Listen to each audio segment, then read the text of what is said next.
राधे, आज आपल्याला छोट्याशा 2 गोष्टी करायच्या आहेत. काल तू 4 प्रश्नाची उत्तरं लिहिली होतीस दिलेल्या, तर त्या उत्तरांचं आपण ॲनालिसिस करणार आहोत. तर पहिला प्रश्न तुला दिलेला होता, हू वॉज चेन याओजी. तर राधे, तू जर पाहिलास तर सगळ्यात क्वेश्चनच्या वर लिहिलेलं होतं ओपन बुक टेस्ट. हे बघ इथं लिहिलेलं आहे. याच्यामध्ये सगळ्यात पहिली लाईन काय आहे, ओपन बुक टेस्ट. म्हणजे ह्याच्यात तुला पुस्तक उघडं ठेवून लिहायचं होतं, म्हणजे तू पुस्तकात बघू शकणार होतास.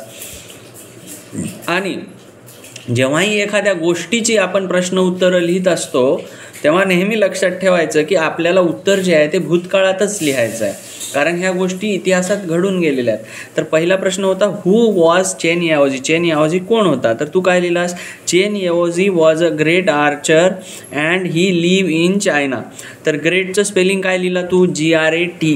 ग्रेटची स्पेलिंग काय आहे, GREAT. आणि he live in China, he live राहील का लिव्ड राहील? तो आज राहतो का चायनामध्ये? नाही, म्हणून तिथे लिव्ड पाहिजे. हे 2 करेक्शन या उत्तरात आहेत. नंतर what did Chen Yaoji like. Chen याओजीला काय आवडायचं? ह्याचं उत्तर तू पुन्हा एकदा वर्तमान काळात लिहिलेलं आहे, प्रेझेंट टेन्समध्ये. Chen Yaoji like to show off in the people. Like येईल का इथं? नाही. Chen Yaoji liked to show off in the people. पण त्याला शो ऑफ काय करायला आवडायचं? शो ऑफ म्हणजे दिखावाबाजी. कोणाला आपले पैसे दाखवावे वाटतात, कुणाला आपले नवीन कपडे, नवीन बूट, काहीही जी नवीन गोष्ट किंवा आपल्यामध्ये जी वेगळी आहे ती दाखवावी वाटते. तर ह्याला काय शो ऑफ करावं वाटायचं? ह्याला त्याची जी धनुर्विद्या होती, त्याची जी स्किल होती ती दाखवावं वाटायची. पण ह्याबद्दल तू उत्तरात काही लिहिलेलं आहे का? नाही. तू फक्त म्हटला की he like to show off in the people. काय show off? He liked to show off his skill. कोणाला? To the admiring crowd. त्याच्या पुढे जे कौतुक करणारे लोक असायचे. ॲडमायरिंग क्राऊड म्हणजे काय? कौतुक करणारी लोक. त्यांना त्याची स्किल दाखवणं त्याला आवडायचं. पुढचा प्रश्न काय होता, what did the old man say. The old man, पुन्हा इथं तू लिहिलास, माझ्या प्रश्नामध्ये से आहे पण त्या सेच्या पाठीमागे बघ काय लागलंय, व्हॉट डिड. त्याच्यामुळे मी से लिहिलंय. पण तुझ्या इथे कोणता वर्ब आलाय का, क्रियापद नाही, म्हणून तू काय लिहिलं पाहिजे, sed. The old man sed that it is only a matter of practice. हे बरोबर लिहिलं, फक्त यामध्ये सेच्या ऐवजी सेड हवं होतं.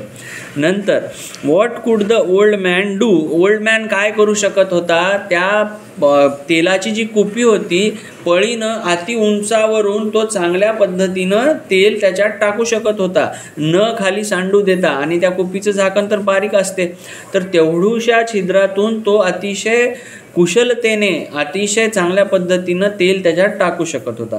तर त्याच्यासाठी तू काय लिहिला इथं, the old man keep gust. काय लिहिला, गार्ड लिहायचा असेल तुला.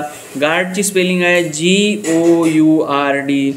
ऑन द रॉड काही इरिलेव्हंट लिहिला. क्वेश्चन नंबर 4 अतिशय चुकीचं लिहिलेलं आहे तू उत्तर. मी खाली, तू जिथं उत्तर लिहिला होता त्याच्या खाली उत्तर लिहिलं आहे, the old man could pour oil into the guard from a height precisely. Pour हा शब्द लक्षात ठेव. तू 2 शब्द विसरला याच्यात, गार्ड आणि पोर. GOURD. गार्ड म्हणजे ते कुपी, तेलाची कुपी. आणि तेलाची कुपी सहसा एखाद्या नारळाच्या अशा वाळलेल्या गोष्टीपासून, फळापासून बनवलेली असते. आणि दुसरं काय होतं, पोर. पोर म्हणजे काय, ओतणे. फॉर एक्झाम्पल, आता हे पाणी आहे, इथं बघ मी असं ओततो याला, I am pouring the water. याला काय म्हणायचं, पोर करणे, POUR. हे काय आहे, पोर. पोर म्हणजे ओतणे. तर तो काय करू शकत होता, अति उंचावरून एवढूशा कुपीत एकदम खाली न सांडता तेल टाकत होता. त्याचं उत्तर काय राहील मग, the old man could pour oil into the guard from a height. आणि ते पण कसं, प्रिसाइजली, एक्झॅक्टली, कुठेही खाली सांडू न देता. हे झालं 4थ्याचं उत्तर. ही सगळी उत्तरं तू करेक्शनवाली वाचणार आहेस आणि आज परत एकदा लिहिणार आहेस. 5वा प्रश्न काय होता, what did Chen Yaoji tell the old man at the end.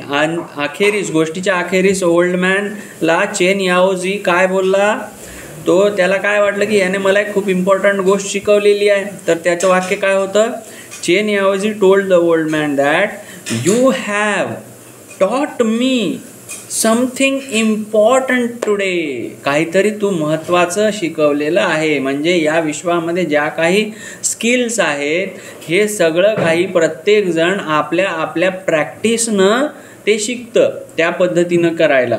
It's only a matter of practice. हे त्याला कळलं. हे 4 प्रश्न परत एकदा आज लिहायची आहेत आणि इथे जी करेक्ट आन्सर दिली ती एकदा वाच आणि मग नंतर लिहायची. आणि याच्यानंतर मॅच द फॉलोइंगची एक एक्सरसाइज आहे. या छोट्या 2 एक्सरसाइज आज तुला करायच्या आहेत.